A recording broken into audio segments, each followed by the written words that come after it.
네, 지금부터는 정치권 소식 볼 텐데 탄핵 정국 속에서 오늘부터 임시국회가 열리는데요. 바로 조금 전에는 더불어민주당 이재명 대표의 교섭단체 대표 연설이 있었습니다. 자, 조금 전에 끝났기 때문에 아직 목소리가 다 들어오지 않았는데, 자, 윤지영 기자, 일단 지금 어떤 내용들을 이재명 대표가 했죠? 주요 발언 정리해 볼까요? 네, 조기 대선 가능성이 열린 상황에서 이재명 대표 야권의 유력 대선 주자로서 좀 중도층을 공략하기 위한 메시지를 발표했습니다. 이재명 대표는 12.3 비상계엄을 대통령의 친위 군사 쿠데타라고 비판하면서 네. 헌정 파괴 세력이 여전히 반란과 퇴행을 계속하고 있지만 우리의 민주주의는 혼란을 걷어내고 밝은 미래와 활기찬 희망을 만들어낼 것이라고 강조했습니다. 또한 현재 청년 세대들이 오징어 게임의 주인공처럼 극한 경쟁에 내몰리고 있다면서 공정 성장을 강조했는데요. 앞서서 신년 기자간담회와 마찬가지로 분배보다는 좀 성장에 방점을 찍은 것입니다. 새로운 성장 동력을 만들고 이를 통해 양극화와 불평등을 완화해야 한다고 밝히면서 모두 함께 잘 사는 잘사니즘을 새로운 비전으로 삼겠다고 밝혔습니다. 네. 다만 첨단 기술 분야에서 장시간 노동과 노동 착취로 국제 경쟁력을 확보하겠다는 말 자체가 형용 모순이다라고 밝혀서요. 이 반도체 산업의 주 52시간 예외 적용에 대해서는 선을 긋는 듯한 발언을 내놓기도 했습니다. 네. 또 국회의원 국민소환제 도입과 최소 30조 원의 추경 필요성을 강조하기도 했는데요. 이 국회의원 국민소환제는 임기 중에 국민투표로 국회의원을 파면할 수 있는 제도를 말합니다. 자, 이재명 대표가 상당히 좀 많은 의제들을 좀 던진 것 같고 실현해 보겠다, 추진해 보겠다 얘기를 던졌는데 마지막에 또 국민 소환제 이런 것까지 좀 얘기를 던졌는데, 자, 박상수 대변인님, 일단은 탄핵 정국과 맞물려서 조기 대선 가능성도 있지 않습니까? 이런 가운데서 또 나온 발언들이라 하나하나 좀 주목받을 것 같은데 먼저 어떻게 들으셨습니까? 일단은 국민 소환제 이야기가 가장 좀 인상적이었어요. 네, 가장 인상적이었는데 국회의원 국민 소환제. 사실 이 한동훈 전 대표가 있었을 때 그 당시 이제 전당대회에서 네. 우리 국민의힘 전당대회에서 한동훈 전 대표가 후보 시절에 국민 소환제를 내세웠죠. 예, 그랬는데 국민 소환제를 하게 됐을 때 아마 그 머릿속에 딱 떠오르는 인물이 누굽니까? 우리 당 인사들에게는 이재명 대표가 떠오르죠. 예. 네, 그래서 사실 본인이 이미 예전에 그러한 이야기를 하신 적이 있어요. 불체포 특권 포기에 대한 공약을 내세운 적이 있는데 막상 본인이 체포돼야 되는 상황에 몰렸을 때 그 불체포 특권 포기 이야기, 그때도 국회에서 불체포 특권 포기 이야기 했었거든요. 그랬는데 체포되는 상황에 내몰렸을 때 그 불체포 특권 포기를 실현하지 않았던, 약속을 지키지 않았던 그 경험이 이미 우리는 갖고 있습니다. 네. 이재명 대표가 본인이 국민 소환을 당할 수 있는 것을 감수하고라도 하겠다면 저는 굉장히 박수를 쳐줄 만한 일이다. 그래서 이 국민 소환제 도입에 대해서도 예전에 불체포 특권처럼 시건이 되지 않고 정치개혁은 정말 실천이 중요하거든요. 국민들은 이러한 정치개혁에 대한 수없이 많은 말들을 들어왔어요. 그러나 우리나라 정치가 뭐 달라진 게 있습니까? 맨날 똑같았지. 그러니까 이번만큼은 그것을 실천하는 한번 모습을 보여주면 좋겠다. 우리 당에서도 나름대로 그러한 진정성을 보여준다면 화답하는 목소리가 있지 않을까라고 생각합니다. 네. 자, 성추윤 부회장님, 일단은 바로 뭐 평가들이 나오는 것 같습니다. 일각에서는 뭐 벌써 이 교섭단체 대표 연설인데도 대권 후보, 대선 후보 같았다 이런 평가가 바로 나오는 것 같아요. 어떻게 보셨습니까? 아무래도 2025년 첫 연설이기도 하고 또 12.3 비상계엄 이후 이재명 대표의 첫 연설 아니겠습니까? 그러다 보니 지금 그 이후에 사실 국민들께서 많은 걱정들을 하고 계시죠. 민생은 너무 어려워졌고 경제 지표들은 다 추락하고 있고 이런 상황 속에서 이제 국민들에게 좀 2025년 첫 연설로서 희망의 메시지를 좀 드려야 되는 것이거든요. 그렇기 때문에 저는 정치적 메시지보다는 정책적 메시지가 많이 담긴 것은 의미가 있다.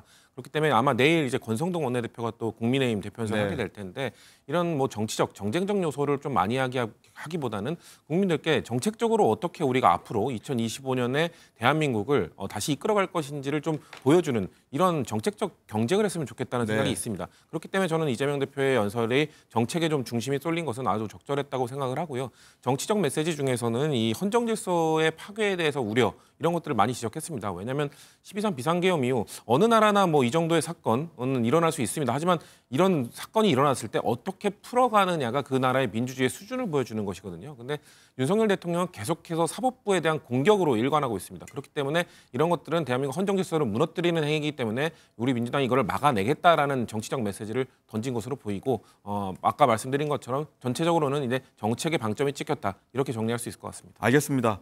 자, 민주당 얘기를 좀 더 확장해서 해보려고 하는데 조기 대선 가능성이 커질수록 친명, 비명 간 갈등이 격화하는 모습을 보인다라는 게 최근에 지금 기류인데 오늘 아침엔요 친문계 대표 주자라고 할 수 있는 김경수 전 경남지사가 의미심장한 얘기를 했습니다. 어떤 얘기인지 한번 들어보겠습니다.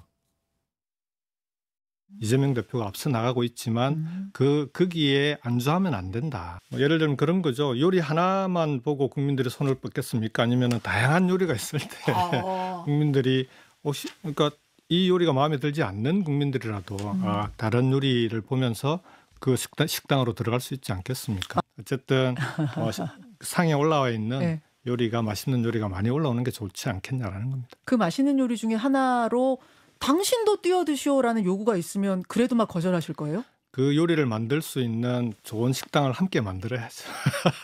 거기에 필요한 역할이 있으면 제가 할 수 있는 뭐 역할이 어떤 건지 그건 앞으로 계속 찾아가도록 할 생각입니다. 네, 상대당에서 어떻게 지금 이걸 바라보는지 한번 먼저 여쭤볼 텐데 일단은 민주당이 지난주에 김 전 지사 복당을 좀 승인했지 않습니까? 그리고 바로 대선이 열리면 나가겠다고 바로 선언한 것 같기도 한데 어떻게 들리십니까? 이번에 만약에 조기 대선이 열리게 된다면 양당에서 바라는 바가 있어요. 사실 상대당에 대해서. 네. 민주당이 우리 당에 바라는 거는 극우적인 후보가 출마하기를 원하고 우리 당이 민주당에 바라는 것은 이재명 1극 체제로 이재명 추대식이 열리기를 바라죠. 그런데 김경수 후보가 만약에 나온다고 하면 네. 그렇게 된다고 하면 우리 당의 입장에서는 상당히 좀 경계가 되는 상황이죠. 만약에 이것이 예를 들어 지난번 전당대회처럼 김두관 의원처럼 약간 이렇게 찻잔 속의 태풍으로 끝난다. 그러면 뭐 그것도 나쁘진 않아요. 왜냐하면 김경수 정도 되는 인물이 나와도 이렇게 민주당은 일극 체제가 완성돼 있구나. 이렇게 생각을 한다면 그 정도도 우리는 나쁘지 않다고 생각을 할 수 있겠지만 그렇지 않고 정말 김경수 전 지사가 진짜 이런 어떤 돌풍을 일으킨다. 그래서 이재명 대표와 어떤 호각의 싸움을 보여준다. 이러면 민주당 전당대회에 굉장히 많은 그 시선이 가게 될 겁니다. 사실 이재명 대표 역시 그러한 지점을 바라고 있기 때문에 김경수 전 지사에 대해서 환영한다라는 메시지를 저는 낸 것이라고 생각을 해요. 네. 지금의 이재명 대표의 입장에서도 뭔가 내부적인 어떠한 그래도 해볼 만한 최소한 한 7대3, 6대4 정도의 경쟁은 있어야 본인이 이제 본선 경쟁력을 가진다라는 걸 저는 모르지 않을 거라고 봅니다. 네. 근데 이제 김두관 의원 때처럼 그냥 한 9대1 막 이런 식의 전당대회 때요? 전당대회처럼 그렇게 돼버리면 오히려 우리 당에게는 또 좋은 그러한 일이 될 수도 있겠다. 그래서 좀 지켜봐야 될 것 같습니다. 네, 송춘부 위원장님. 일단은 김 전 지사의 오늘 발언 좀 해석 좀 부탁드리고요. 또 하나 이 박상수 대변인의 어떤 얘기에 뭐 조기 대선 열릴 시에 어떤 양당에서 이런 인물들 바란다고 얘기하셨는데 거기에 대해서는 동의하시는지요? 일단 다양한 목소리가 나오는 건 당연히 우리 당이 좋은 일이죠. 그렇기 때문에 그건 필요한 것이고 그 변호사님께서 지적하신 거는 이재명 후보 단일 체제면 아무래도 다양한 공격들에게 유연하게 대처하기 어렵지 않겠냐는 그런 차원이신 네. 걸로 생각을 하고요. 그래서 저는 김경수 전 지사나 뭐 김동연 지사 이런 분들이 목소리를 높여가는 과정은 매우 긍정적이라고 생각합니다. 다만 이런 분들이 지금 던지고 있는 메시지가 다소 좀 거친 부분이 있습니다. 왜냐하면은 최근에 지금 그 문재인 대통령께서 한 언론사와 인터뷰를 통해서 뭐 윤석열 검찰총장에 대한 임명이나 지난 문재인 정부에 대한 뭐 좀 유감, 뭐 반성 이런 것들을 좀 메시지를 내셨거든요. 네, 오늘 나왔죠?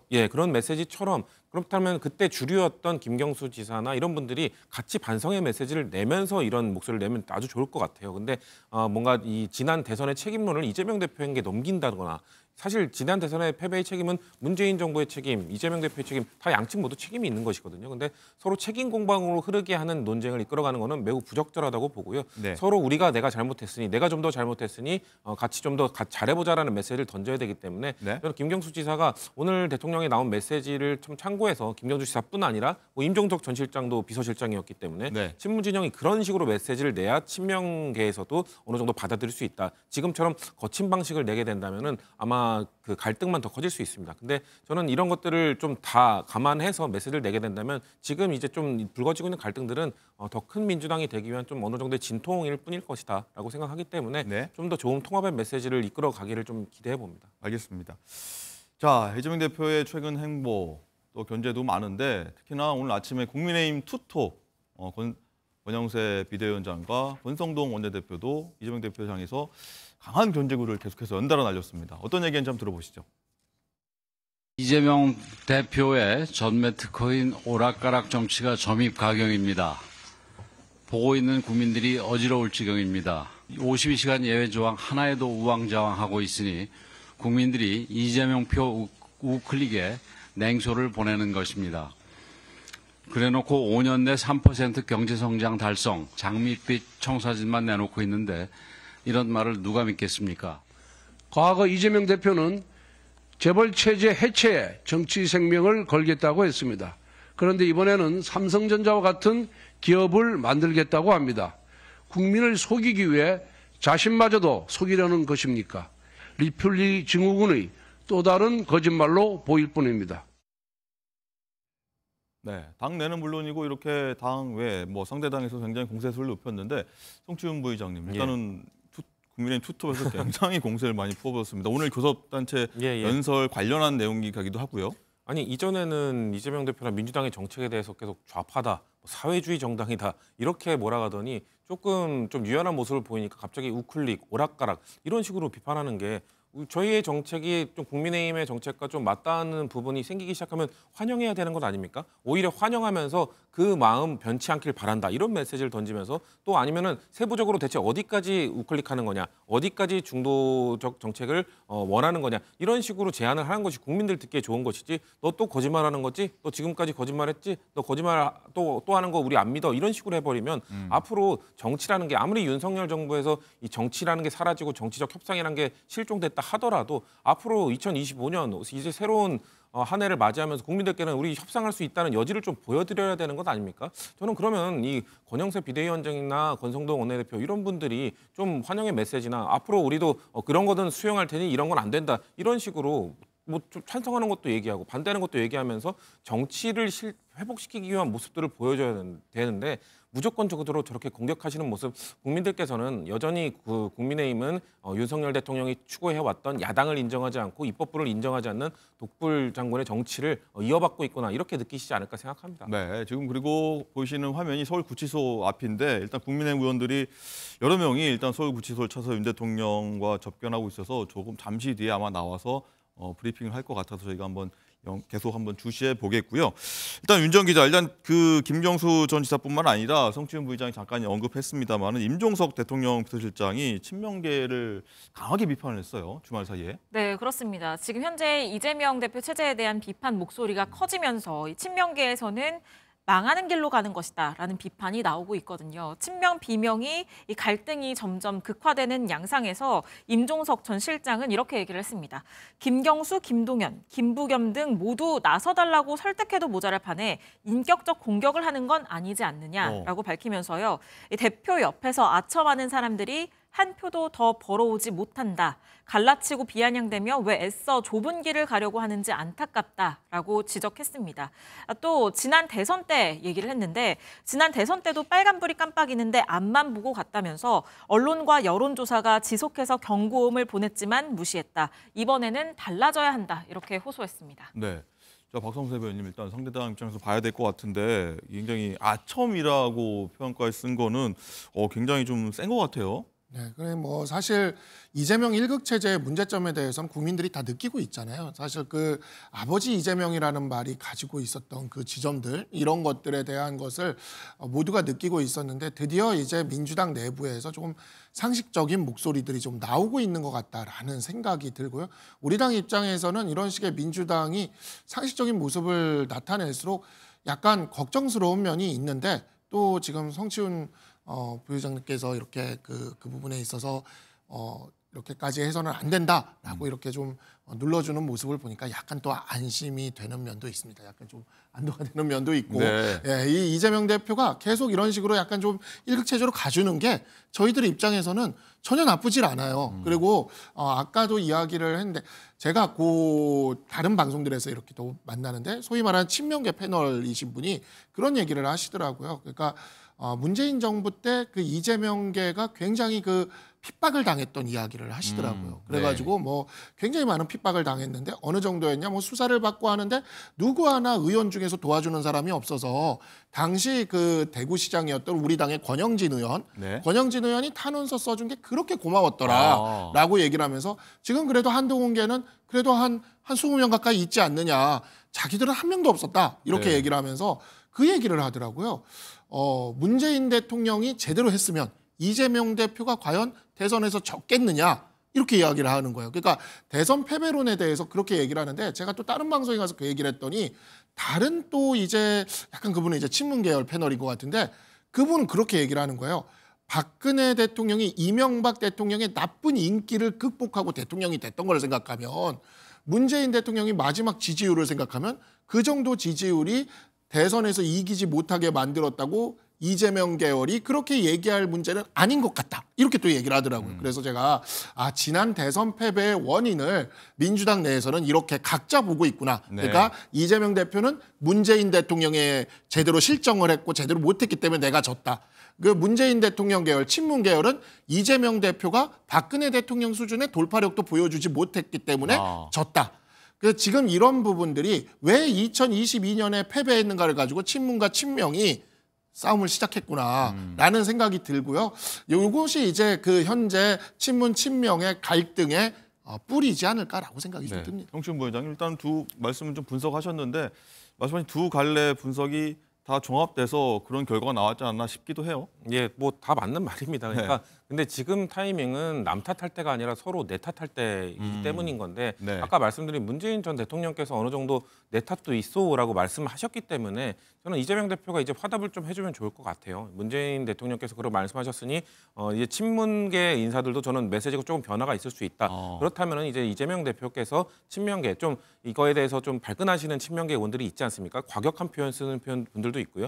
이런 분들에 대해서 자제하는 메시지를 계속 던져야 됩니다. 왜냐하면 그들 중에서는 뭐 문재인 정부 탓 그리고 뭐 이전 노무현 정부에 대한 뭐 모욕적 발언을 하셨던 분들도 있기 때문에 그런 분들에 대해서 이재명 대표가 좀 더 자주 자제시키는 발언들을 저는 반복적으로 더 유연하게 계속해야 됩니다. 그렇게 돼야 왜냐하면 지금의 주류 세력은 결국 이재명 친명계잖아요. 그러니까 저는 갈등은 결국 쌍방이라고 봅니다만 거기서 누가 더 큰 책임이 있나, 누가 조금이라도 더 책임이 있나는 더 큰 권력을 쥐고 있는 쪽이 책임이 있는 겁니다. 그러면 지금의 상황에서 갈등이 결국 진통으로 끝나지 않고 그냥 분열로 간다면은 더 큰 권력을 갖고 있던 친명 쪽의 책임이 더 클 것이기 때문에 이재명 대표가 좀 더 유연한 메시지를 계속 내주셔야 이 진통이 극복될 수 있다고 생각합니다. 네, 이재명 대표 그리고 친명계 인사들의 어떤 향후 행보 메시지 한번 지켜봐 보도록 하겠고요.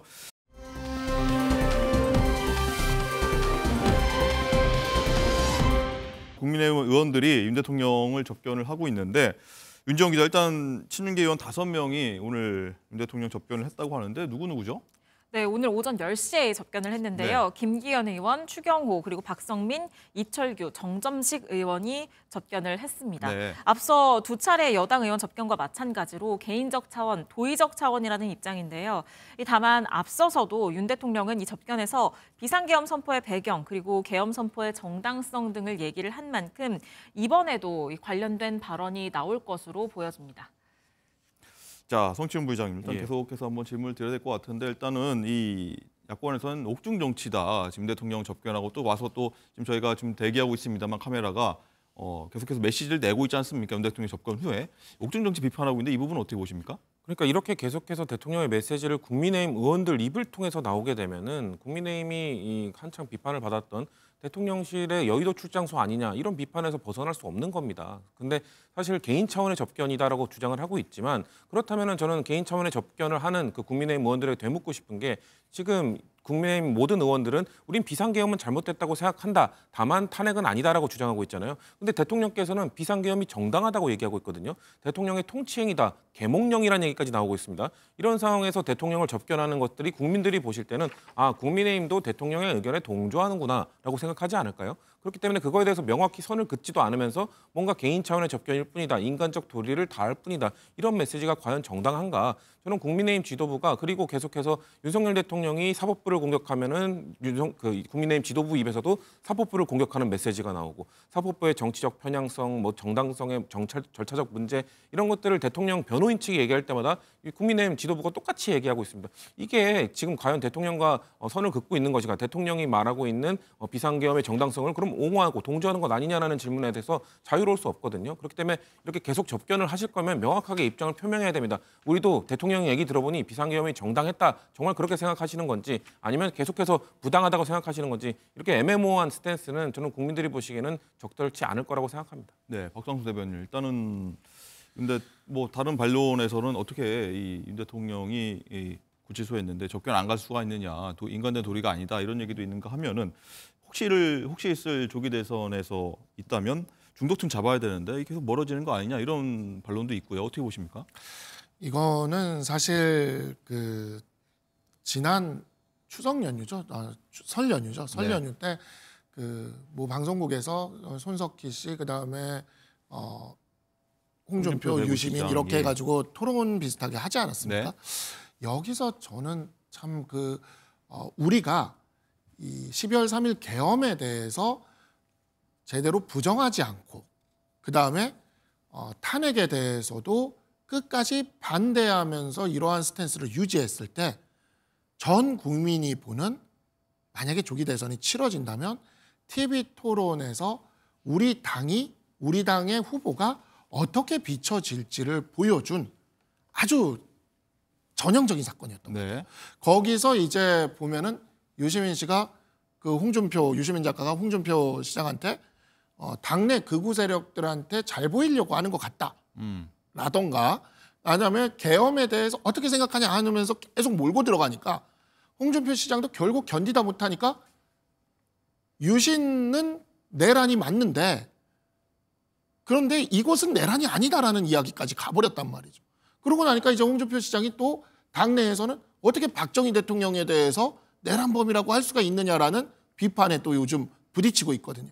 그러니까 이게 사실 보면은 알고들 있는 거예요. 이렇게 갔을 때 중도나 이런 쪽으로 우리가 나갔을 때 어떻게 비칠지 어떤 이야기를 들을지를 알고들 있는 상황입니다. 근데 지금 어찌 보면 헌법재판소가 계속 속도를 내는 상황에서 조기 대선이 지금 생각보다 더 빨리 올 수도 있을지도 모르는 상황에 네. 이런 상황에 특히 인용 선고가 나면 60일 이내에 대선을 치러야 되는데 계속 이 기조를 유지하면서 끌고 간다라는 게 이 자체가 우리 당에게 굉장히 큰 부담을 주고 앞으로 이재명과 민주당이 너무너무 행복해할 그러한 행보다. 요즘 우리가 이재명과 민주당 이재명 대표와 민주당의 어떤 일극 체제를 보고 약간은 우리가 희망을 갖고 있는 것처럼 네. 이재명 대표와 민주당은 우리 당의 이런 모습을 보면서 굉장히 행복해할 그러한 상황이라고 생각을 합니다. 알겠습니다. 자, 얘기도 해보죠.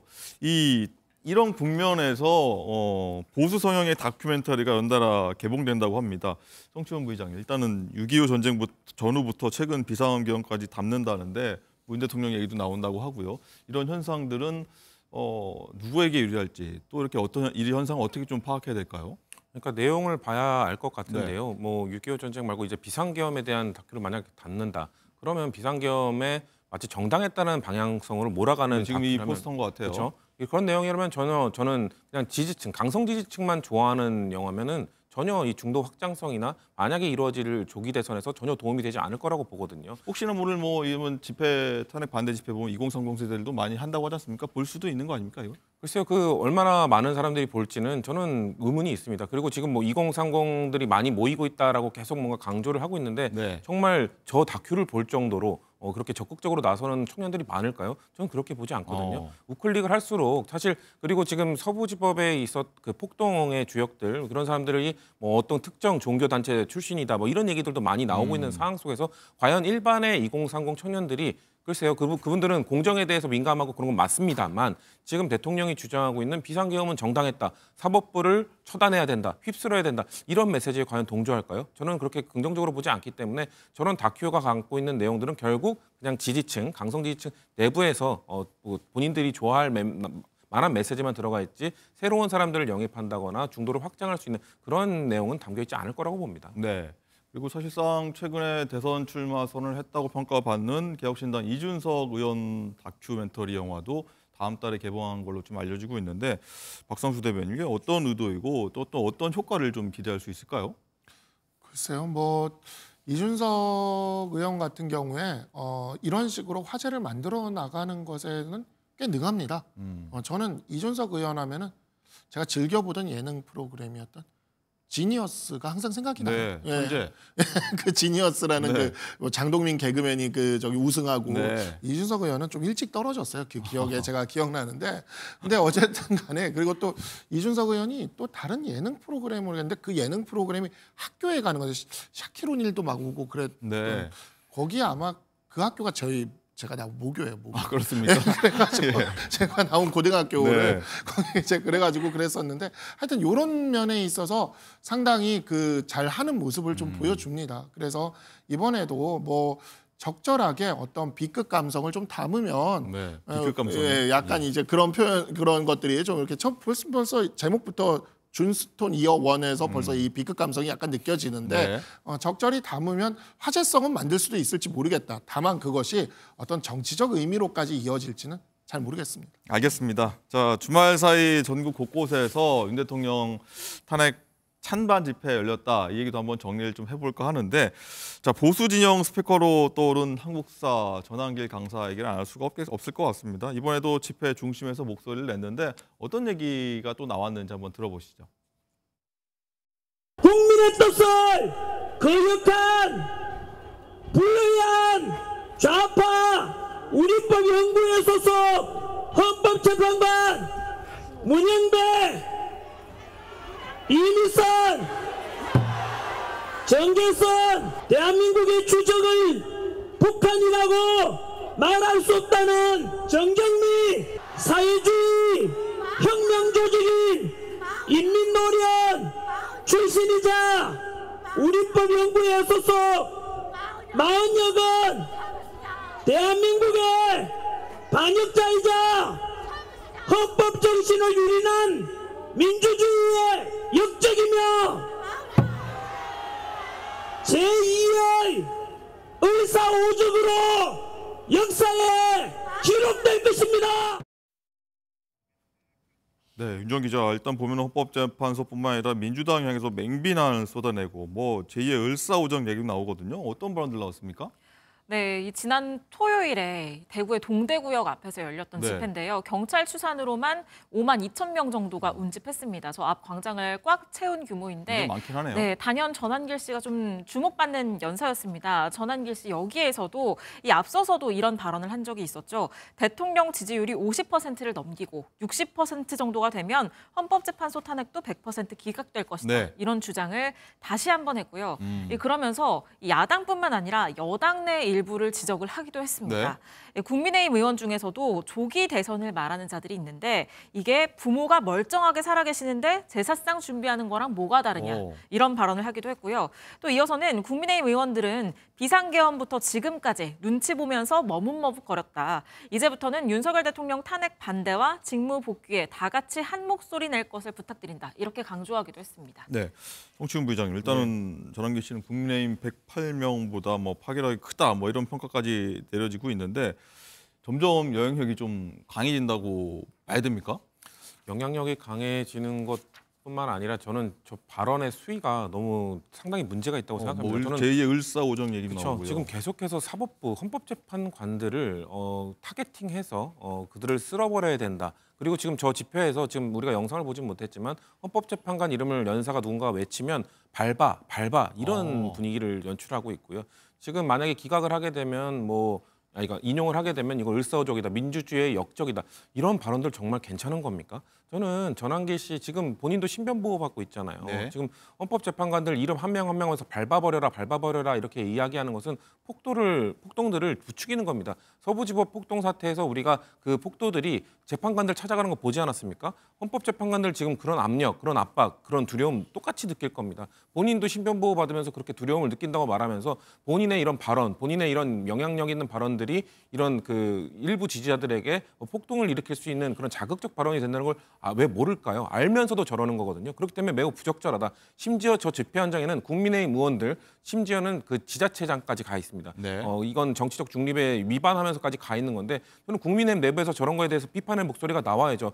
저희 민주당에 대한 비판 아무리 마음껏 하셔도 됩니다. 민주주의 사회니까요. 근데 거기에서 사법부의 신뢰를 실추시키면서 사법부를 공격해야 된다는 그런 암시적인 발언을 하는 저 집회가 과연 정상적인 집회인지 저는 국민의힘이 정말 대한민국의 진정한 보수 정당이라면은 헌법 수호의 가치를 정말 추구한다면은 저렇게 헌법 체계를 부정하는 발언들에 대해서는 명확히 선을 긋고 비판을 해야 된다고 생각합니다. 네, 윤정 기자. 일단 송치현 부의장 중간에 얘기했습니다만 국민의힘 의원들 그리고 광역단체장들 누가 참석한 거죠?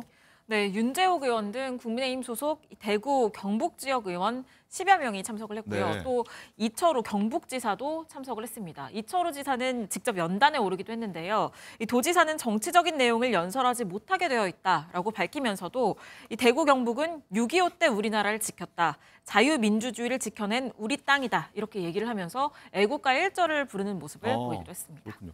박상수 대변인, 일단은 전환길 강사가 굉장히 화제의 중심이고 좋아하는 분도 계실 수 있고 싫어하는 분도 계실 텐데 어떤 효과적인 측면으로 봤을 때 국민의힘 입장에서는 양날의 검이라고 봐야 됩니까? 아니면 어떻습니까?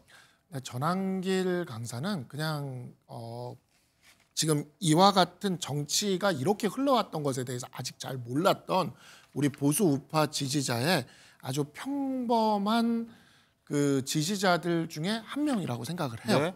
그리고 정말 몰랐던 거죠. 정치 저간여층이다 보니까 민주당에 줄탄핵했던 거, 예산안 단독 처리하면서 그렇게 했던 것들에 대해서 이런 것들에 대해서 몰랐던 것에 대해서 처음 이제 좀 알게 되신 것 같아요. 근데 워낙 또 스피커가 크시다 보니까 저는 이제 선거 뛰면서부터 시작해서 1년 넘게 이 과정을 지켜보면서 아니요 대통령이 취임하고부터 한 2년 가까이 사실상 민주당은 지난 대선에서 패배한 뒤 대선에 대해 불복하다시피 지난 2년간 발목만 잡으면서 20몇 명을 줄탄핵시키면서 이렇게 정부를 마비시켜 왔거든요.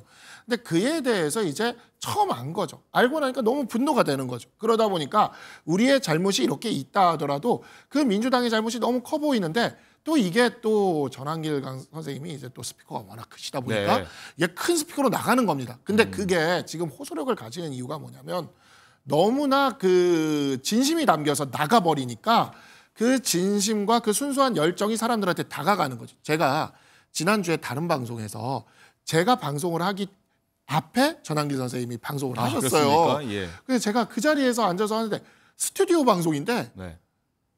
저 연설 톤으로 하시더라고요. 짜롱짜롱 울렸다. 그래서 앉아서 듣는데 정말 이게 정말 이렇게 서라운드로 이렇게 들리는 느낌. 그래서 하여튼 열정적으로 하셔서 제가 그래서 근데 그 말씀을 하는 것이 제가 따질 것들은 많았습니다. 그래서 다음번에 제가 들어가서 하나하나 따지긴 했어요. 그러니까 예를 들어서 지지율이 60%를 넘으면 반드시 기각이 될 것이다. 이런 것들은 법조계에서는 안 통하는 말이다. 그러니까 일본 드라마 중에 리걸하이라고 그 우리나라에서 리메이크된 드라마가 있는데 거기 주인공 변호사가 재판은 여론조사가 아닙니다라는 이야기를 하는데 그것이 바로 딱 이 법치주의의 핵심을 얘기하는 거다. 그렇군요. 이런 것들을 하나하나 제가 짚어서 전환길 선생님 다음에 이렇게 얘기는 하긴 했지만 사실 그 앞에 그 전환길 선생님이 하시던 그 방송에서의 그 에너지와 그 열정과 순수함은 솔직히 저도 약간 팍 하고 다가오는 게 있더라고요. 그래서 그런 것을 지금 보여주고 있는 것이다. 그러니까 정치 저간여층들이 지금 들어와서 처음에는 이제 전환길 선생님도 처음에 계엄에 대해서 잘못됐다고 생각했대. 근데 그 과정들을 보니까 아니 국민들이 뽑아놓은 대통령인데 20몇 명을 탄핵을 시키면서 이런 식으로 정부를 마비시키려고 했던 행동들 네. 그에 대한 분노들을 지금 이야기하고 있는 겁니다. 그래서 이에 대해서 단순하게 극우몰이만을 하려고 하는 민주당의 모습은 또 우리가 약간 흐뭇한 모습이다. 다만 이러한 모습에 우리가 또 너무 매몰돼서 약간 어찌 보면 그 극우로 타겟팅 될 수가 있는 그러한 모습으로 가는 것은 또 그거는 우리한테 되게 좀 안 좋을 수가 있습니다. 알겠습니다. 이 현상을 우리가 제대로 받아들이기 위해 정치권이 노력을 해야 될 때가 된 것 같습니다. 알겠습니다. 일단은 전환기 강사에 대한 평가가 이렇게 좀 엇갈리고 있는데 민주당에서는 일단 극우 세력과 고리를 끊어야 된다 이렇게 비판하고 있습니다. 한번 들어보시죠. 그 집회를 주도하고 있는 손 목사께서도 일일이 이름 거명하면서 문제 있다고 얘기했고요. 그분은 아예 헌법재판소 해체 주장까지 노골적으로 했고 또 그 강사 그 전한길 씨도 그분은 뭐 또 한 발 더 나가서 뭐 반역자, 뭐 역적, 제2의 을사오적 이런 도저히 뭐라고 할까요? 지금 현직 법관을 향해서 그리고 또 국회에서 의결된 후보자를 향해서 반역자라는 표현이 가능한 건지 묻지 않을 수 없는데 그런 발언들이 난무하는 집회에 여당 의원들이 대거 참석을 했다. 이런 점은 그 참석 자체로 문제가 있다고 보는 거고요. 네, 민주당의 이런 비판 공세에 국민의힘은 이재명 대표가 탄핵 찬성 집회 동료 메시지를 보냈다 이렇게 좀 비판하고 있는 것 같아요. 네, 그렇습니다. 탄핵 찬성 집회도 지난 토요일에 전국 주요 도시에서 열렸습니다. 서울 안국역 인근에서도 1,000명 정도, 경복궁역 인근에는 5,000명이 모여서 탄핵 찬성 구호를 외쳤는데요. 이재명 대표는 자신의 지역구인 인천 계양을 지역 당원들에게 문자 메시지를 보내서 참여를 독려를 했습니다. 네. 빛의 축제에 함께해 주십시오라고 얘기를 한 건데요. 또 자신의 팬카페에도 참여를 독려하는 듯한 메시지를 보냈습니다. 이 부분을 의식한 듯 박찬대 원내대표 그리고 정청래 의원 등 최소 18명의 민주당 의원이 이 탄핵 찬성 집회에 참석을 하고 또 소감이나 뭐 이런 것들을 올리기도 했는데요. 이 국민의힘은 여기에 대해서 최근 지지율 하락에 이재명 대표의 마음이 급했나 보다 이렇게 비판을 하고 있는 상황입니다.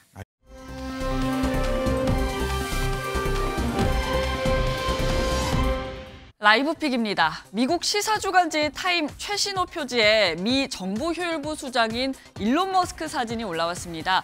그런데 대통령 전용 책상에 앉아있는 모습이라고요.